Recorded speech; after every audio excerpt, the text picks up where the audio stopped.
Tinood na siya. At kung tanaw na to ang data, no, sa around 1.1 million Filipinos na sa Middle East, ang numero nga nagahangyo nga mauli, dili kayo dako.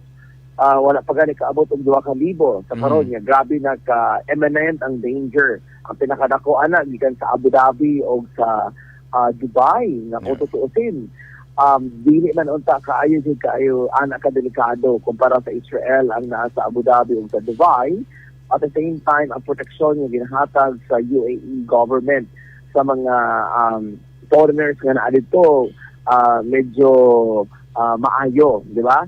Pero sumala ka sa mga Pilipino, mas maayo pa gani siguro daw nga magstay sila dito sa Middle East despite the gera. Naduga na po nato ni sa mga niaging mga tuig sa mga gera, let's say sa Lebanon. Nga mas maayo pa nga magstay na lang sila dito kaysa sa mamatay sila sa gutom. Kauban ilang pamilya din sa Pilipinas. So medyo nag-take it of risk ang kadaghanan sa ato ang OFW nga dili na usa mo uli kung kayanon pa nato, no, nga daampo na lang po nga dali ni mahuman nga crisis karon sa Middle East. Kay tungod nga wala po klaro pangabuhian din sa Pilipinas para sa ilaha kung para buhion ang ilahang pamilya. Ayun. Okay, Professor, alam ko idungag pangutana. Nagkanayon ang ato ang government sa Pilipinas nga uli mo, pwede mo uli kay tabangan mo na mo, tagaan mo na mo og trabaho. Well, ang man lang ginaya ang maingon sa ang gobyerno, no, ang ato ang Department of Migrant Workers, ang OWA, na standby nga pondo. Pero pangutana, kung garibang standby nga pondo, pakaya niya tabangan ang tanan nga ma-display sa aning giyera nga nasa Middle East. So karon dili pa kay dako ang numero, pero kung magpadayon ang giyera o maglala pag ang pagbombahanay dito, gina-expect nato na nga ang request for repatriation sa mga Pilipino magdako. Pero atong ginahisgutan pa karon is paano sila iuli, no? Makahatag lang og tabang ang ato ang DMW o ang ato ang OWA kung naana sila sa ato ang airport sa Manila. Kaya naana may mga nakauna uli. Actually, na po yung medyo ubay-ubay, no? Mga around 100 nga nakauli sa Pilipinas. So, sumala pa sa OWA na tabangan na ni sila. Pero kung halimbawa, naghanap din kayo ang uli, kakayanan ba sa pondo? O isa pa, ang paglipatriate parang anak sa ilaha, dako kayo nga kwarta ang kinahanglan nato. Karon sirado ang mga airports, canceled ang mga flights sa mga major cities sa Middle East, no? Including kari mga transfer points. So ang isang sa pinakadool actually po nga transfer point nato is ang Ethiopia nang nasa Africa, sa East Africa, pero shutdown po ang mga flights nga naadara. Okay. Dr. Giovanni, si Kapuso Jerwin Paglinawan po. Sir, sa akong naobserbahan, walay konkreto nga pulisiya or programa ang atong gobyerno para mapanalipdan ang mga OFW panahon sa krisis diya sa Middle East or sa laing mga lugar, Professor. Panahon na ba nga mag-create og sakto nga pulisiya ang atong gobyerno?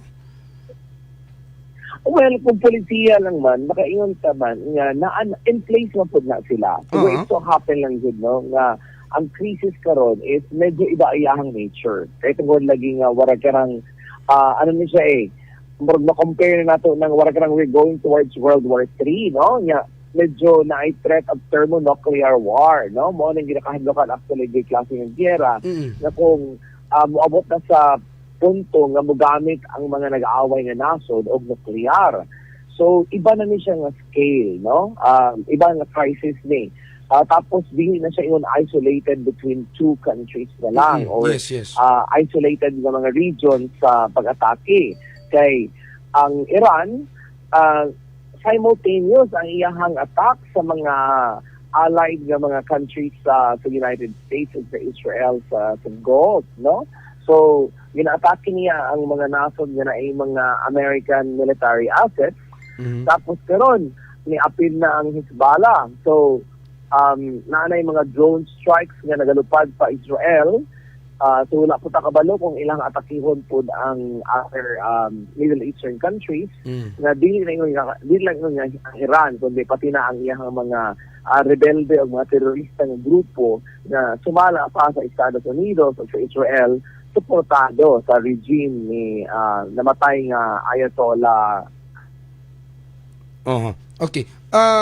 Doc Job, sa atong panlantaw, unsa kang mga posibleng challenges sa atong gobyerno, sa atong government para makahatag og assistance nga adto sa mga OFW nga naa sa lugar nga adunay kagubot, Doc Giovanni?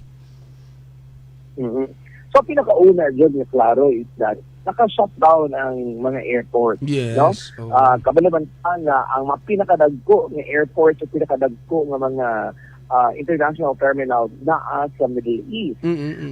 Ang Dubai International Airport, ang DBX, ang karing Abu Dhabi, nga bago rin may kaya ni Abri ang iyang bagong airport, no?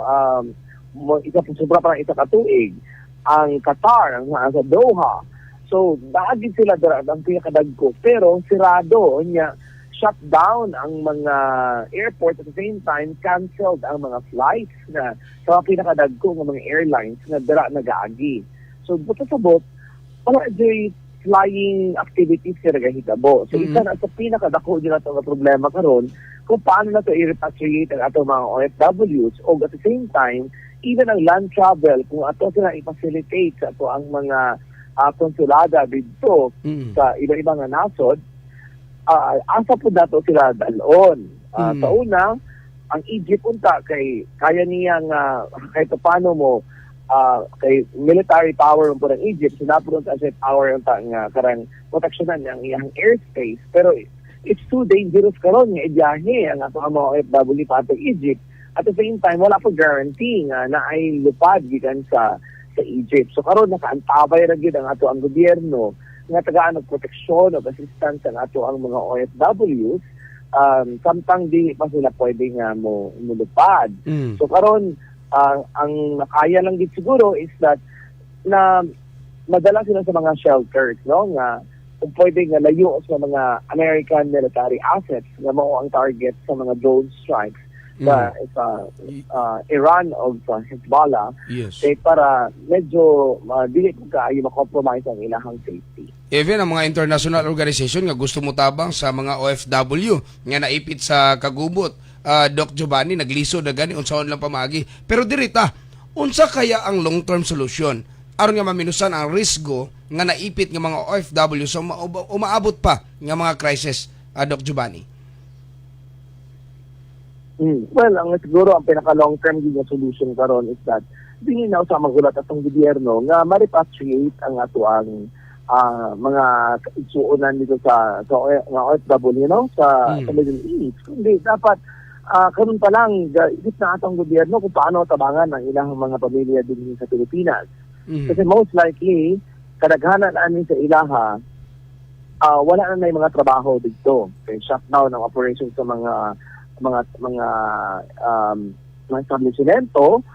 At the same time, ang gaban nga mga amo basig karang gipahawa na po na sila kasi dili na gusto nga maging responsible sa ilahang safety. So di lang yun na nga nag-require of repatriation ang uban na dito. Ang uban na displaced na dito sila sa ilahang mga trabaho, no?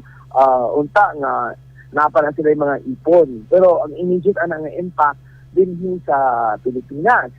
So, unsaon na lang, no, kung may anak ang isa ka OFW nga nag-eskwela sa private school. So, ano bayaran niyang tuition fee o ganiyang allowance, no? So, ako na siya nga dagok. So, mo na siya dapat ang kailangan nato na paghandaan. At the same time, siguro it's time for our government to create more opportunities and alternative livelihood, no? Dito sa ato ang nasod Pilipinas. Kaya para kung muuli ato ang mga OFW or na mga skilled nga workers dito, nga pwede nato iuli sila din sa Pilipinas. Pero sa karon, warag medyo malabo pa na, no? Kaya warag dugay na nato siya ginahisgutan, pero nagapadayon na ay demand for our OFWs o sa ubang nasod.